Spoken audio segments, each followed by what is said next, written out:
Hello and welcome to Melee's Turn Wheel, the series that takes a retroactive look at the Fire Emblem series chapter by chapter.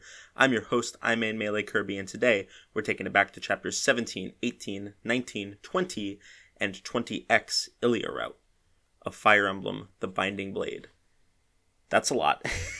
That was quite a mouthful, and yeah, I mean we got a lot of topics to cover today, so I'm gonna stop beating around the bush and just go ahead and get right into it. So last time I asked you guys who your favorite, I guess, I kind of had a hard time like wording that question even in that episode, but basically the gist of it was, who is your favorite like comic relief villain, essentially, in the series? And I got some pretty good responses. At SuperUserPerson4 said, I should have brought more priests, or maybe some babies guy from Tellius, which is just such a goated answer. If you don't know who that guy is, if you haven't played Path of Radiance, or you did and you just didn't pay much attention to him, that guy's a fucking champ, and we stan.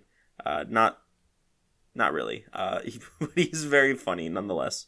At Biozilla says, there's only one answer, and posted a picture of the glorious Cervantes of the Valm Empire and his glorious mustache.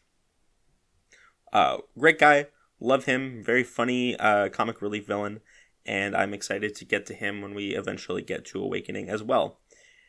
At Soren TYH, Soren T, I don't know how you say that, sorry Ben. Man, I just love Anthony from Effie Fate's Revelation. He really just makes the game all the better. I wish that he was involved in more of the game, and I think that brings up a very interesting point of like, can a character who is unintentionally funny be considered a comedic relief villain? Maybe, I don't really know. But I think Anthony is extremely funny, so I'm willing to let that answer stand.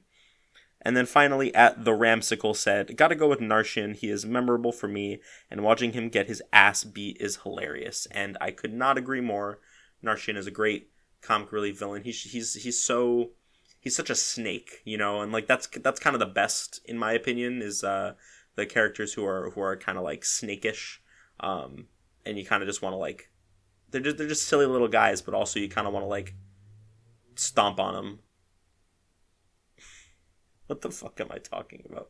It's been a little while. Obviously I'm not gonna talk a lot about this, but you know, this episode is coming out a lot later than I would originally expecting it to. It's been a fairly significant gap, about a month and a half or 2 months.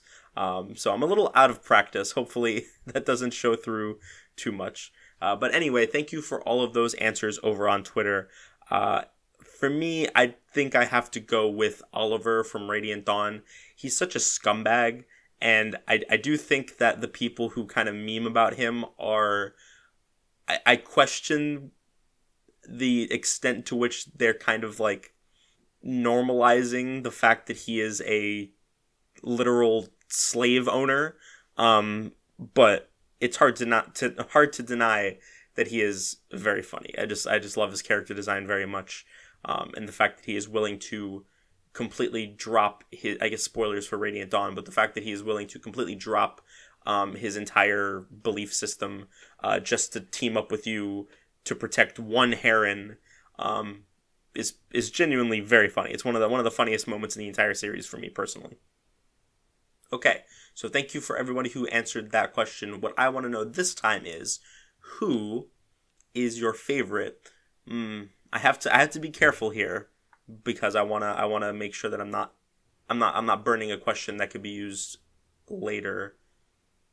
Who is your favorite youngest Pegasus sister in Fire Emblem? So if you're not familiar with enough of the games, you may not know this, but most games have a trio of Pegasus Knight sisters.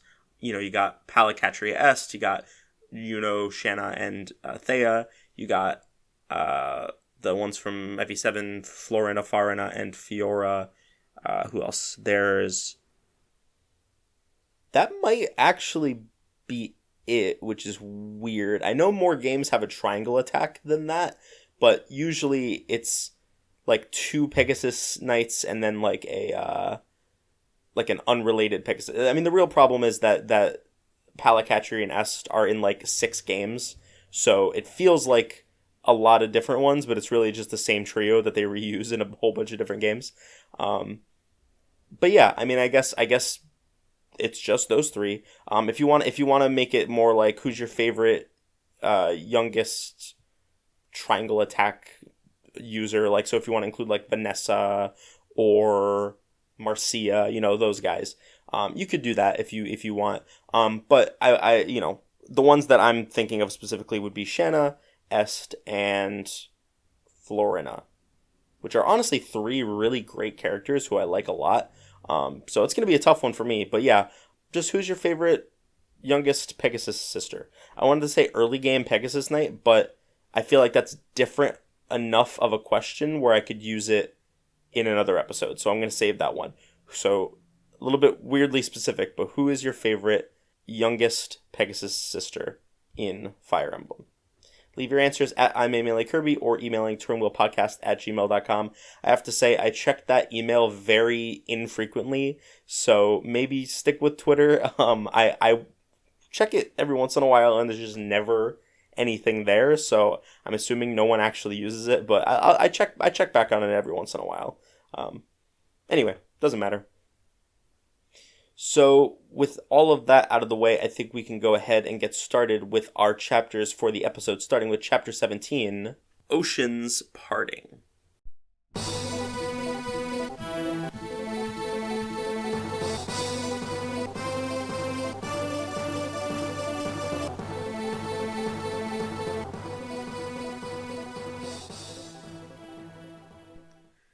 After the Battle of Aquila, Rorts and Accardo get the hell out of Dodge, basically, and have been effectively screwed over by Byrne at this point. Their usefulness has kind of come to an end. So Byrne is kind of assigning them missions that they don't really, like, they're going to get them killed, right? Like, they don't really care about these guys moving forward. So they're kind of just like, yeah, don't worry about it. We'll keep you safe. Now just guard this castle, and don't worry, no one will try to take it from you. Obviously, they kind of pick up on what's going on, but there's not really a whole lot they can do about it. So they decide to just roll with it and hope that they can win. And we'll see how that goes for them. I'm going to say probably not super well, but we'll see. That's pretty much all the setup there is to this chapter. Well, I mean, I guess I should clarify. After Chapter 16X, Roy decides that he is going to take the fight to Byrne. I think I explained this at the end of last episode, but what we see here is him deciding to either go to Ilia and liberate Ilia, or to go to Sacae and do that instead. I get why they couldn't do both, because that would make this game, like, obscenely long, but I think it is kind of weird that they don't do both. That seems like a pretty bad strategic error, but it doesn't really matter. So in this series of events, Roy has decided to liberate Ilia. And our first obstacle is actually entering into Ilia itself. It is guarded by some ocean that you can't really cross. And Accardo himself is guarding the castle that kind of barriers entry into all of Ilia. Now, at the start of the map, or maybe like a couple turns in, there's some hints that there is a sandbar that kind of exposes itself occasionally that allows for easier access to the castle. Accardo isn't aware of this, so when it happens, he's kind of caught off guard. But I'm getting a little bit ahead of myself. There's a couple items in this chapter. There's an arena. If you want to grind some characters, this is a decent place to do it. There's a shop that sells a whole bunch of killer weapons, so if you're comfortable save stating, you can arena grind, or if you're comfortable gambling, I suppose, you can arena grind and use that money to buy a whole bunch of killer weapons, which are going to be very useful in the coming maps, because killer weapons are genuinely very excellent in this game. I mean, they're good in every game, but this is like probably the best that they ever are, which is saying something. The whole gimmick of this map really is waiting for the sandbar to pop up. You can technically go down and around. I think I did have a couple of units do that because there's some reinforcements that come, and in general, it's like, it's not a bad idea to split up and attack them from 2 angles. You do have to be a little bit careful because there are some ballista in the middle of the map that can reach you as you go down. So just be careful of if you have any flyers around, but they're pretty easy to take out with your own flyers. So it's not that big of a deal, especially if you got the Delphi shield from last chapter. Once the sandbar pops up, though, you can very easily just cut across the ocean, and you'll be right on Acardo's doorstep. There are still some guys you got to get around. There's some reinforcements and stuff. I think there's zone-based reinforcements in this one rather than turn-based ones, so you do have to be aware of that and make sure that you, as you enter that final stretch, there are going to be guys that pop up, so maybe block them or just be ready to take them out. Once you kill Acardo, you can capture the throne, and the map's over. It's pretty straightforward. There's really not that much to say about this one. The story here that we get, though, is pretty interesting. We find out a little bit about Zephiel's backstory. This is a kind of a plot line that we pick up pieces of throughout the next few chapters. This initial chapter, though, all we really get is we hear rumors that Zephiel killed Desmond, his father. At this point, it's unclear, how Desmond died, to the general populace. Desmond died, and all of a sudden Zephiel became king. It was pretty unexpected, especially since I believe rumors that Zephiel had died were circling around before that, but then all of a sudden it turns out that Desmond's the one who died, and now Zephiel's king. So that's a little sus, but most people never really paid that much attention to it. However, I believe it's Merlinus, tells Roy that there are some rumors that Zephiel was the one who killed his own father. And that's basically all we get for this one. So let's go ahead and move right along to the next chapter, which is called The Frozen River. We get an enemy POV where we see that the enemy commander is talking to someone named Nime, who is apparently a very skilled dark mage. And he orders her to cast a spell, and apparently the spell can change the weather. So what he wants is for the spell to cause rain to fall, overflow the rivers, and make it harder for Roy and the others to get by. But she says, well, I can try, and I might be able to make that happen, but honestly, I really don't know what's going to happen. It could be rain, it could be something else, I really don't know. And he's like, well, whatever, just do it anyway. She says, all right. He does say that she actually asked to join up with them, which I think has a couple of implications, potentially, but we'll talk more about that when we get to the end of the chapter and learn more about what she is, who she is and what she wants, rather. We cut to Roy, and Roy is talking to Guinevere, and basically asks her point blank, hey, I've heard these rumors about Zephiel, can you please tell me the truth? So that I can, I want to know, what happened with Zephiel and Byrne and Desmond. And she is taken aback by this. I guess she wasn't expecting to be asked about it. And basically says, I'm sorry, I cannot tell you right now. Just give me some time. And kind of storms off. And Roy seems a little bit disappointed, but, he understands that there's not really much he can do. And then Merlinus tells him about Nime, so they agreed that they need to be careful, just to make sure that no one gets got too badly. That's where the chapter begins. Honestly, this might be a bit of a hot take. I don't really hear people talk about this chapter very often, but I actually really like this chapter. I think it's very tedious, but in a good way. What I mean by that is there's forest and terrain everywhere, which is always kind of obnoxious. I think of Chapter 1 of FE, Chapter 1 of FE4, Chapter 16B of FE5, maps like that are always a little bit annoying.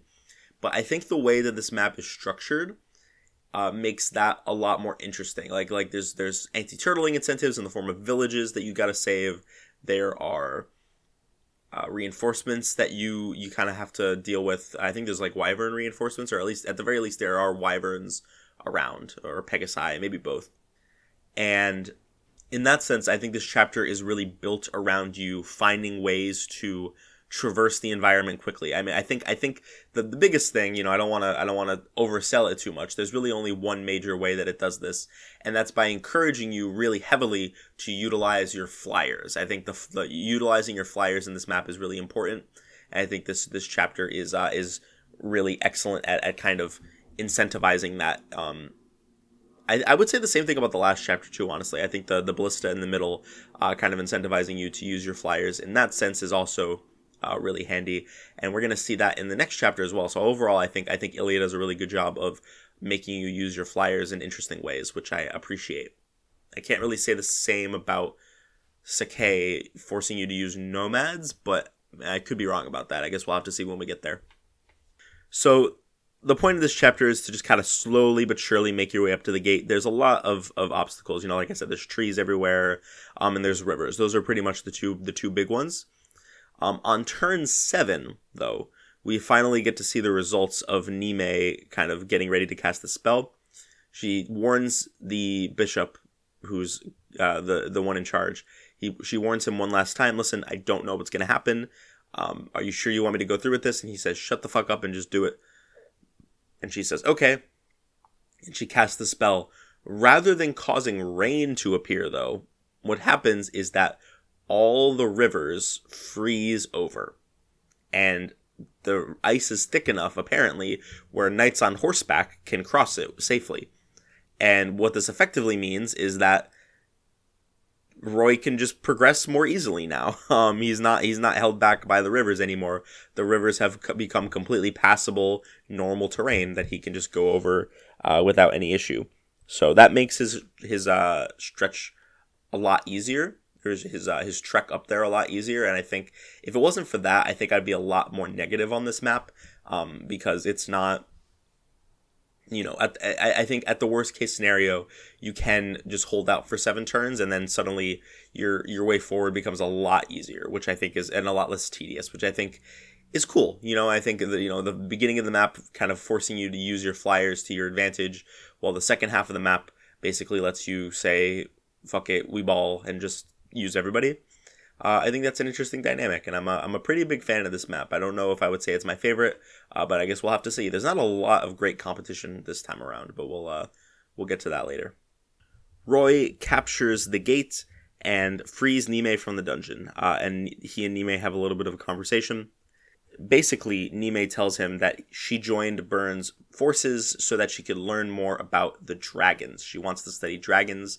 She's very interested in dragons. We actually find out a little bit about that in some of her supports. I think we already read the Fae support, or the Sophia support, where she talks about how into dragons she is and how much she wants to study and learn more about them. But this is the first time we're hearing about it in the main story, obviously.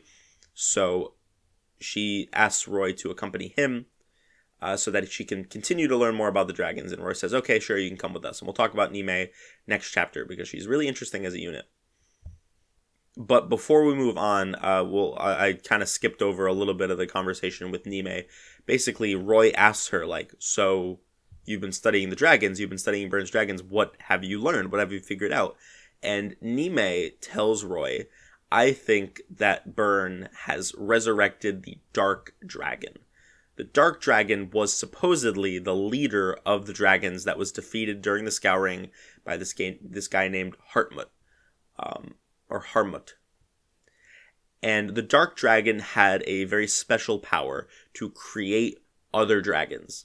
This was important because dragons could not reproduce nearly as quickly as humans. That's part of, probably the biggest reason why they lost the Scouring, is that, yes, they were stronger than humans, faster than humans, more durable than humans, smarter than humans, probably, but they lacked numbers. There were so many humans that they were just able to overwhelm the dragons through sheer force of numbers. The Dark Dragon, though, was able to create other dragons. And that's really all we know about it at this point. But Nime believes that Byrne has resurrected the Dark Dragon, which is how they're able to have so many dragons in their ranks when supposedly they were all wiped out, 1,000 years ago or whatever. And Roy kind of speculates on that, that's possible. But for the most part, that's really all they say, and they move on after that. So, as will we. That's the end of chapter 18. Pretty good chapter. I'm fond of it, and hopefully the trend of good chapters continues as we move into our next one, which is chapter 19, Bitter Cold. So Ilia has very strong natural defenses. I mean, obviously it is a kind of a snowy nation, so there's blizzards all the time. Snow is just generally hard to traverse for the average soldier. It's cold, but there's also a ton of mountains around the region. It's a very well fortified, naturally country. We get a little bit of insight as to why Ilia is teaming up with Byrne. So one of the soldiers, just the generic soldiers, goes up to the boss and says, "It sounds like Etruria is going to liberate us and break us free of Byrne's control." And the boss basically says, "That's absolutely not true. They're planning to take over. No one wages war without having something in mind to gain. So don't trust them. They're just gonna betray us and side against us eventually anyway." And there's some hesitation, but eventually, they say, "Okay, fine, we'll fight against them." Which I don't know. I mean, I don't know if this person is representative of like Ilia as a whole. I think this is the only Ilian that we fight as a boss in this section of the game. Whereas we fight a lot of Sacaeans in the Sacae route. So it's a little bit hard to say. I mean, overall, Ilia did not side with Byrne. It is more like, Byrne subjugated them, and then some of them, I guess, just decided to not fight back after a while, which is, fair enough, I suppose. So they are on Byrne's side in the sense that they are following Byrne's orders under their command. And this boss named Sigun, I think is her name, seems to be under the impression that Byrne is ultimately a better option because they are more experienced in war. So they're a better ally overall than someone like Etruria, which seems a little weird, but I don't know. I'm not going to nitpick random bosses' motivations. It is. I just think it's a little odd because I assume this is meant to be like what the majority of Ilians who are fighting with Byrne think, but I could be wrong about that. This boss, incidentally, has a few. She has a history with the Pegasus sisters, so if you fight her with Shanna or Thea, they have like conversations together. I don't think it's anything like crazy important, but just worth mentioning. Okay, so this is oh wait, hold on, I forgot about the ending winter. So after that, we see Roy and Nime talking, and Nime gives him a little bit more lore on the dragons. So dragons started taking human form after something called the ending winter. And the ending winter is kind of, I don't know if it's been mentioned before. I know I have mentioned it before personally. I think in one of the episodes with Soup, we talked about how the ending winter was this time where the laws of nature were warped and bent, essentially. As it's described in the game, day became night and summer became winter. So the laws of nature were all out of whack. And no one really knows what caused it. There is speculation that the legends say that it was caused by the dragons releasing a huge amount of magical energy, but no one knows for a fact. So, but what we do know is that after the ending winter, the dragons started taking on human forms and putting, their energy in dragon stones or whatever, kind of like what we see today. So, ending winter is pretty important. We're going to learn more about that in some of the later chapters, so worth bringing it up here. Now, as for this chapter itself, it is a fog of war map. It is filled with ballista and same turn reinforcements and flyers that can jump you from out of the fog. And guys, I don't know what it is. I feel like a huge fucking hypocrite, but I actually kind of like this map. It's maybe this is my Arcadia, right? Maybe this is my what Soup was saying about Arcadia, where he's like, individually a lot of these elements are annoying, but I think they combine together to make for an interesting experience. And I think ultimately what I feel that way about this map is that, again, it makes really good use of your flyers. Having to fly over the mountains and pick off ballista early or meet the Pegasi in the air before they have a chance to attack your main force. I think that it's really cool how this encourages you to lean on your flyers as combat units. And the maps lend themselves really well to making them more useful than even, and flyers are already like some of the most useful units usually, but I think these maps are specifically designed with that in mind, and I think I can respect that as a design philosophy. So I ultimately ended up liking this map a lot more than I was expecting, or that I have in previous playthroughs. I think I think understanding kind of what they were going for here, or at least what I assume they were going for, has kind of helped me to come around on it a little bit. It's still, it's still a Fog of War map with same tier reinforcements, so I'm not going to pretend like it's an amazing map or anything. I don't love it. It's just, I think, one of the better Fog of War maps in the series, or in this game at the very least. So you make your way through the map. There's some shops here and stuff that you can buy. You can buy items from. You make your way through. You kill off all the ballista. You kill off the reinforcements. If you know where you're going, it's not too bad. You do kind of need the WOD page pulled up to kind of make the most of it, I think. There's some dead ends, which is also kind of cool, honestly, but maybe that's just me. I kind of like the misdirection.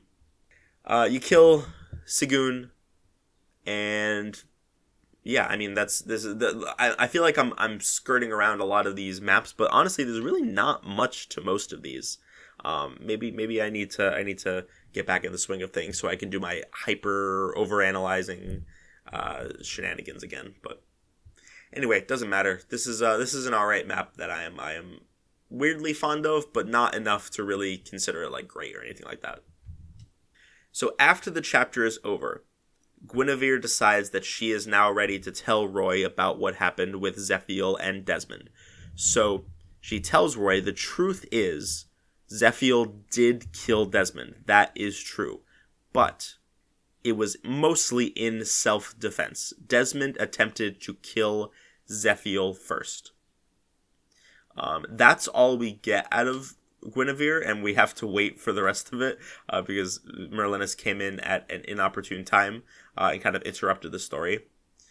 But that's all that we really get right now. So we know that Zephiel did kill Desmond, but supposedly Desmond tried to kill Zephiel first, and that the abuse from Desmond was so much that Zephiel could not take it anymore and decided to kill him. All right. That's all we got for this chapter, so let's go ahead and move on to chapter 20, which is called The Liberation of Ilia.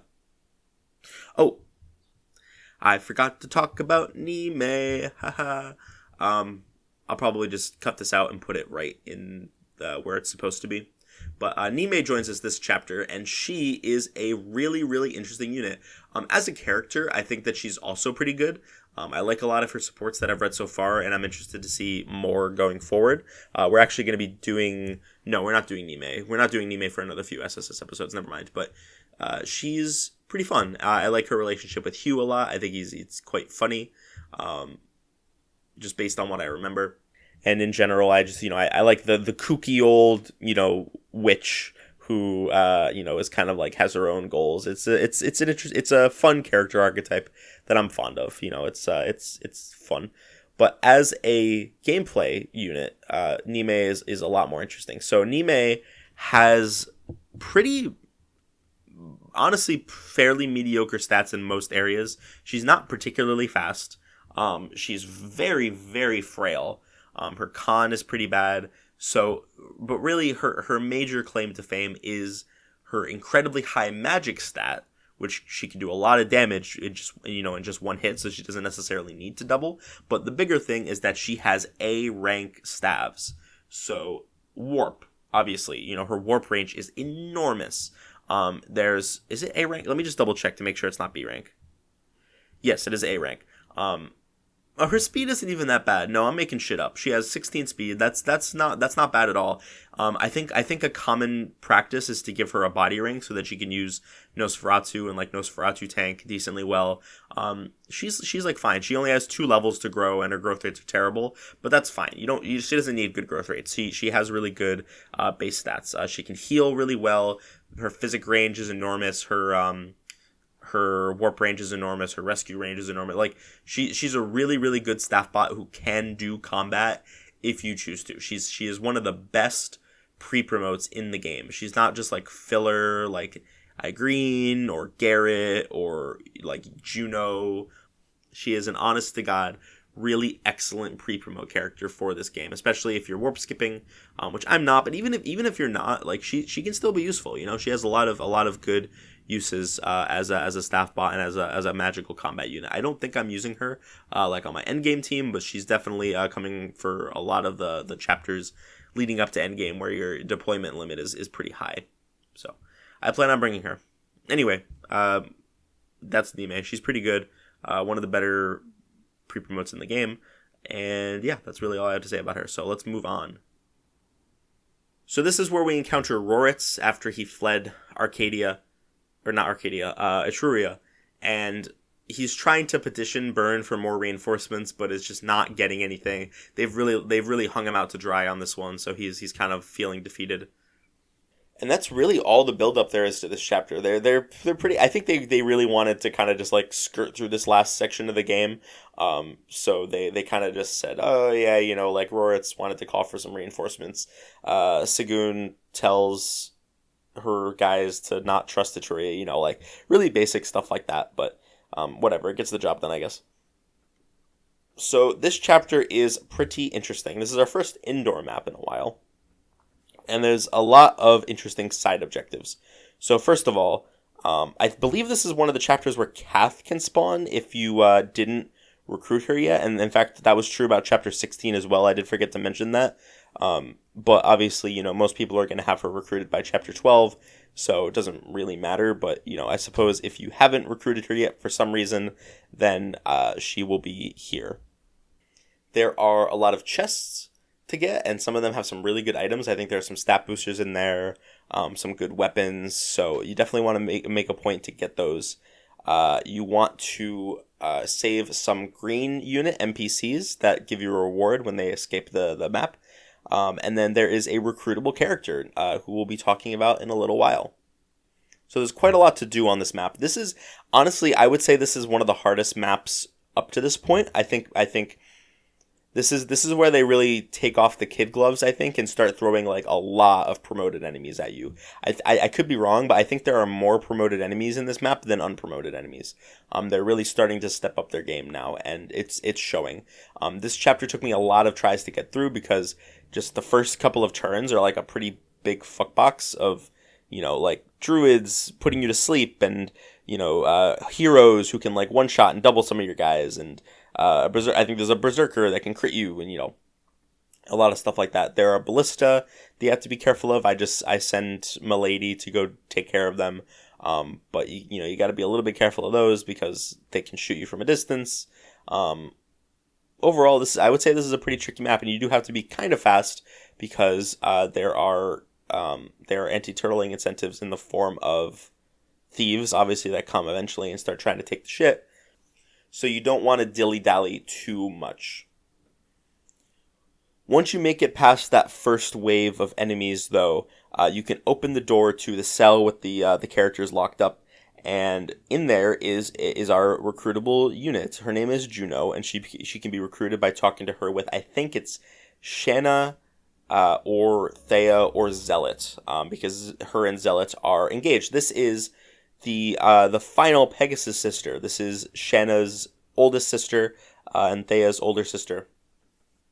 And upon seeing that her sisters and her fiance are with the Etrurian army, she decides to. Actually, I think they're married. I don't think they're engaged. I think they're married. She decides to join up with Roy as well. Now, in terms of her character, I don't really know her all that well. I remember really liking her Shanna support, and I think also her Thea support. Actually, no, I haven't even read her Thea support yet. I really haven't read most of the supports that she has. I've only read her Shanna support. Because she mostly supports with other people from Ilia, and we're doing most of those guys in the next SSS episode. So I don't really know much about her as a character, other than, again, I really like that Shanna support. But, generally she seems to be like the kind, caring older sister. I do really like how they differentiate the eldest sisters from each other. Thinking about, eventually I will do who is your favorite oldest Pegasus sister? And I think about the three main ones. You got Fiora, you got Paula, and you got Juno. And I think it's really interesting to see how they kind of differentiate from each other. It's really easy, I think, to just fall into the same tropes for all three of them, but they do a good job of kind of making sure that that doesn't happen. I think Paula is Juno is more of the mother figure. She's significantly older than the other two, and it shows. She is like a mother figure to them, and she is very kind, very caring, very nurturing, and that kind of shows through in her relationship with those. Meanwhile, you got the other end of the spectrum, which is Fiora, who I don't know exactly how old she is, but she cannot be much older than the other. Is she even the oldest sister, or is it Farina? I think Fiora is the oldest. Ah, fuck! This is gonna get me now. I gotta check this real quick. Hold on. Okay, yes, Fiora is the oldest sibling, and she's got like a massive stick up her ass. Like, she is stern and kind of cold at times, a bit dismissive. She's a little she hasn't really, like, she is a big sister, but she hasn't really stepped up to the role of mom, which is understandable. She's not that much younger, or not that much older than the other two, I don't think. So it's definitely understandable why she wouldn't be on that same level as Juno.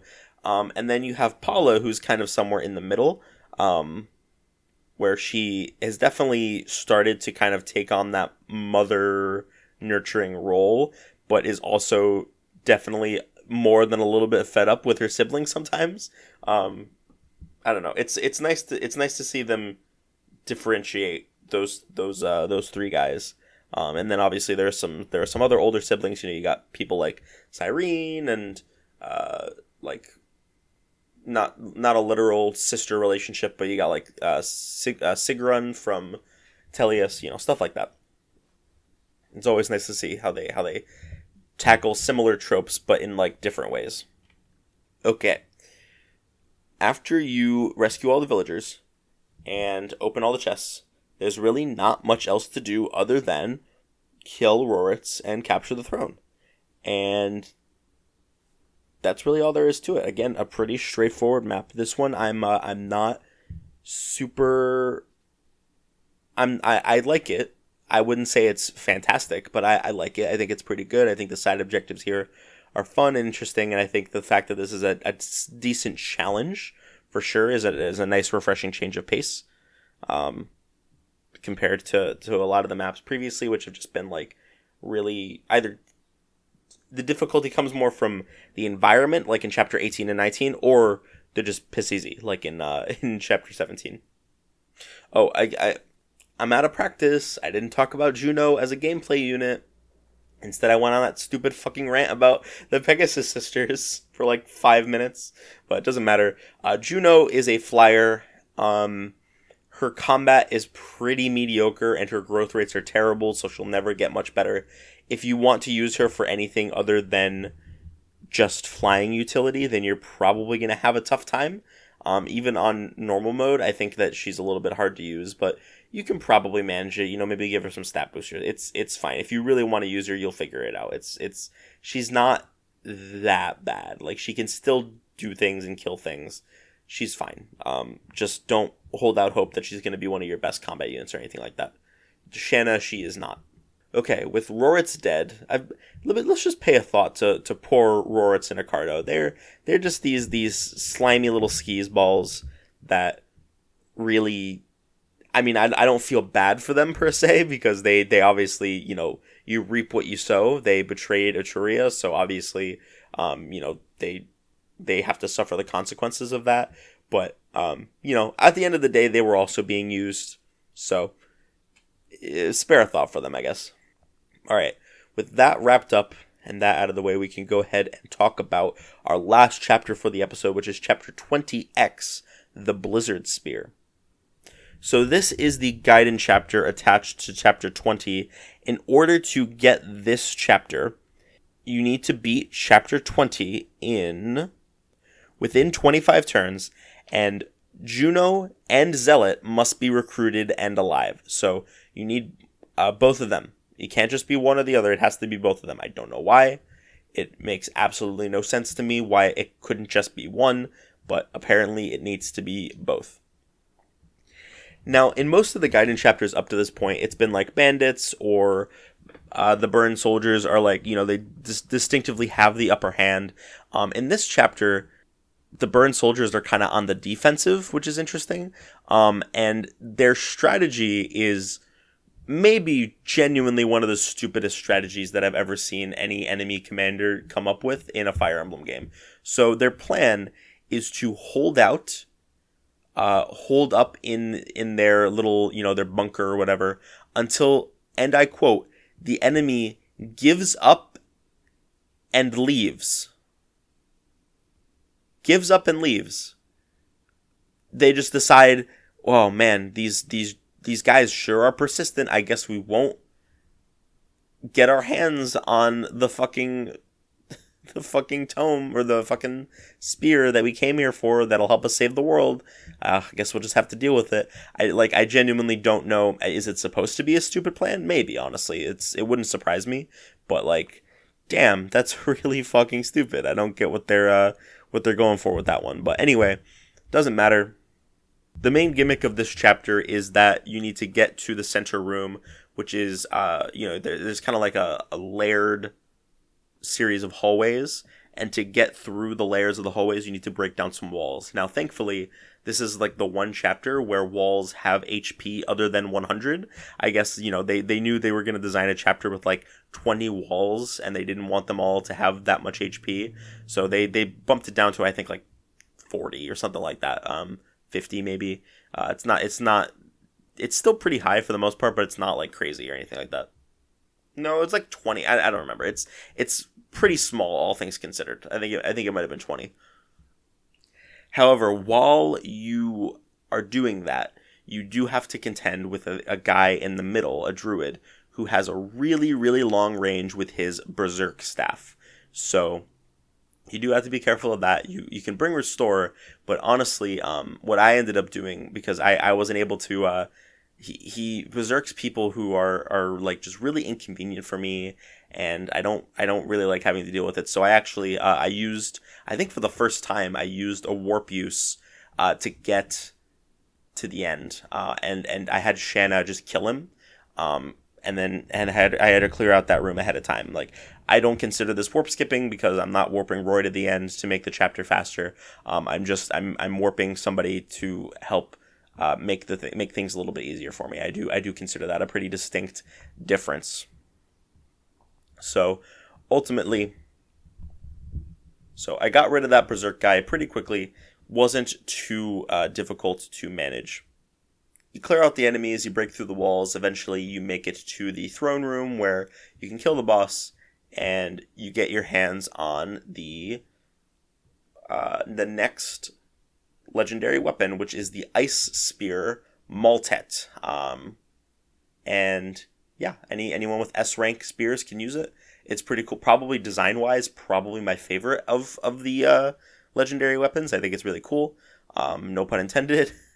And yeah, I don't know who I'm gonna give it to for sure. I think I settled on oh god, who did I decide I was gonna give it to? I don't really remember, to be honest. Oh, I think it was Shanna. Yeah, probably Shanna. There's a nice character moment here for Roy, where after you beat the chapter, the Burn soldiers run away, and Merlina says, "Oh, we have to go after them. We have to give chase." And Roy's like, "No, we don't. They're running away. Let them live." I kind of wish we got more of that over the course of the game. It kind of just, it definitely doesn't feel out of character by any means, but it's just not. It's not something that we've seen consistently as part of Roy's character. I would have liked to see more of that. I do think it's a little weird that Merlinus doesn't expect Roy to say that. I don't know. It doesn't really matter. They just wanted to include a nice little moment for him here, I guess. Okay. Now, after this chapter, Roy finally manages to get a straight answer out of Guinevere. The rest of the story about what happened with Zephiel and Desmond. We get a huge lore dump here. Roy's actually managed to put together a lot of this himself, so he kind of leads a little bit of the story. he figures out that Zephiel was really good at everything that he did, right? And he figures that the king probably didn't care for him too much. He didn't look kindly at him, is what he says. And Guinevere takes it a step further and says, actually, our father hated Zephiel for how good he was at everything. Desmond was extremely jealous of Zephiel, and eventually that jealousy grew so strong that he told Zephiel, you will not inherit the throne, I'm disowning you, the throne will instead go to whoever Guinevere marries. And Roy was like, oh, that's terrible. But apparently Zephiel didn't really care very much. He's like, whatever, it's fine, I just want to, do my best to support Bern. But the people, the citizenry of Bern, were very unhappy about this. They all loved Zephiel, so they were super bummed about this. They were like, give Zephiel the throne, give Zephiel the throne. Desmond, at that point, decided that he was going to kill Zephiel. He gave Zephiel a poisoned drink. But apparently, Murdoch, who is Zephiel's, attendant, managed to save Zephiel's life. We're not privy to how, but it doesn't really matter, I suppose. Now, Zephiel was considering just going back to the life the way things were, but he heard rumors that Desmond was planning to kill off Murdoch and Zephiel's mother. So when he heard about that, he decided he was going to play dead. He was going to fake his own death and convince Desmond that the poison was successful. And when Desmond went to Zephiel's funeral to look over the coffin to see his dead body, Zephiel jumped up and stabbed him. Pretty cool, honestly. It's an interesting image. It's a very tragic story, and one that makes you really understand where Zephiel is coming from as a villain. For me, a sad backstory does not necessarily make you a compelling or interesting villain, but it certainly doesn't hurt, and I think that this is a pretty good one, all things considered, for Zephiel. Guinevere says that for the longest time she was convinced that Zephiel could still go back to the way he was, could still become the loving brother that she knew, but at this point she is convinced that that'll never happen, that he's too far gone, and that the only way he's going to be stopped is with force. So she asks Roy to make that a reality, and Roy says, absolutely. This is a great place to end the episode on, I think. Of course, next episode we're going to get the same cutscene. In fact, I assume we're going to get a lot of the same story beats, but, there will be more to talk about, obviously, with the Sacaean, traders and stuff like that. So, anyway, pretty solid set of chapters. I'm pretty fond of these overall, I think. I think, just based on my memory of Sacae, Ilia absolutely blows Sacae out of the water. I guess that's as good a place as any to segue into our map gauntlet. I did actually forget to do the map gauntlet last time, so we're going to go ahead and do that right now. Between chapters 15, 16, and 16X, chapter 16 was the clear winner. And I did toy around a little bit as to whether I wanted to put it above chapter 11A, but I ultimately decided that 11A is a little bit better. I do think chapter 16 is great. I love all the side objectives it has going on. I think corralling Douglas is a fun little project. But I do think it's held back by the fact that getting Douglas is not really optional. I mean, it technically is, but if it's the true ending is locked behind recruiting Douglas. So you can't, it's not like a fun optional side challenge. It's something you have to engage with if you want to see all the game's content, and that makes it a little bit more annoying for me personally. So ultimately, I think chapter 11A is the better of the two maps. As for this episode rather, I think my favorite is probably chapter 18, but none of these chapters really blew me away. I think chapter 11A still clears all of them. I think chapter 16 was probably the best shot at dethroning 11A, and I'm going to go ahead and put bets on 11A to win the whole thing at this point, which I don't think is unreasonable. I think chapter 11A is a lot of people's favorite chapter in the game, so not really a big surprise there. But I could be wrong. Maybe chapter 21 or one of the later game maps will impress me enough to have me reconsider. I don't know. Now, the only news that I'm particularly interested in talking about is the Fire Emblem Engage character popularity poll from a magazine called Nintendo Dream. Now, I don't think these samples are particularly representative of the like general opinion. I remember hearing somewhere that the readership of Dream is actually like predominantly female, or at least like more female than most video game spheres are. So there's a lot, like, there were definitely some surprises, like Zephiel didn't make it into the top 25.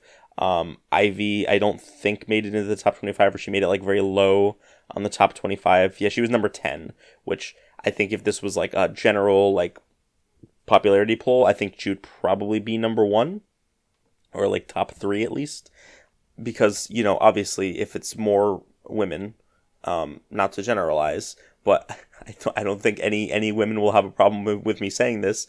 Women are generally a lot less likely to vote for sexy big boob lady because she is sexy big boob lady, and is more likely to consider like character. And I'm not saying that Ivy is a bad character. I don't like her, but I also don't like most Fire Emblem Engage characters. I think that they're very boring, for the most part. But you get my point. Same with Zephiel, right? I think Zephiel is like an extremely boring villain, but she's hot, so a lot of people are going to vote for her. Like that sort of thing. But the reason I'm bringing this up is because my favorite character in Fire Emblem Engage did make it into the top 25, just barely. Just barely. He made it into the 25th spot, and that is my boy Vander. I love Vander. I think the Vander slander is disgusting. People saying like, oh, he's like the worst Jagan. Oh, he's a boring character. Oh, he's useless. Fuck out of here with that shit, man. I love Vander. He's got the coolest character design. He is a lot of fun to use. I used him all the way up to endgame, and it was fine. He was a good unit. I did have a lot of trouble with endgame and like some of the later maps, but I don't think it was because of Vander. Vander was a pretty good unit. It was like everybody else that kind of sucked for me for the most part. Yeah, I still want to do the Fire Emblem Engage episode at some point, but I just got so bored with my second playthrough that I just put it down and haven't touched it again since. So I don't know. Maybe it'll come at some point. I guarantee you I will do something about Engage before I actually like play Engage on like for the podcast, which obviously that's like years down the line if I continue doing this even. So we'll have to see. But anyway, doesn't matter. You might see something about Engage at some point. You might not. Well, you have to stay tuned and find out. But anyway, that's really all the news that I wanted to talk about. And in terms of what's been going on for me, a lot, honestly. I real life has been catching up to me in a big way. Work has been kind of tough, so I've been a lot more inclined to do fun, relaxing things when I get home. And not that I don't find this fun, but it's definitely work, and like effort, and I'd rather, most nights I'd rather just like snuggle up and play like a video game or watch a movie or something like that. So I've been kind of putting it off a little bit, but I do have the SSS episode and this episode now recorded, so I will go ahead and edit those and hopefully get those up at some point either today or within the next couple of days. I'm recording this on Sunday, the 21st. So, if you, obviously if you're hearing this, you'll know what day it went up, but we'll see. Hopefully I'm able to get that out soon. I have beaten Trails of Cold Steel 2. Honestly, I think that might be the only game that I've beaten. I got Zelda recently, obviously, and I've been playing the shit out of that. That's a really fun game, but otherwise it's mostly just been me like hanging out, and I haven't been watching anything even. Not, I'm kind of drawing a blank, but it doesn't matter. Trails of Cold Steel 2 was bad. I love Trails, but that was the first game where I was like, this is not doing it for me, Chief. I'm not a fan of this whatsoever. So anyway, I'm currently playing Trails of Cold Steel 3, so I'll keep you posted on how that one goes. I think that's everything that I had. So I hope you all have a wonderful rest of your day, and I will see you all next time. Bye bye.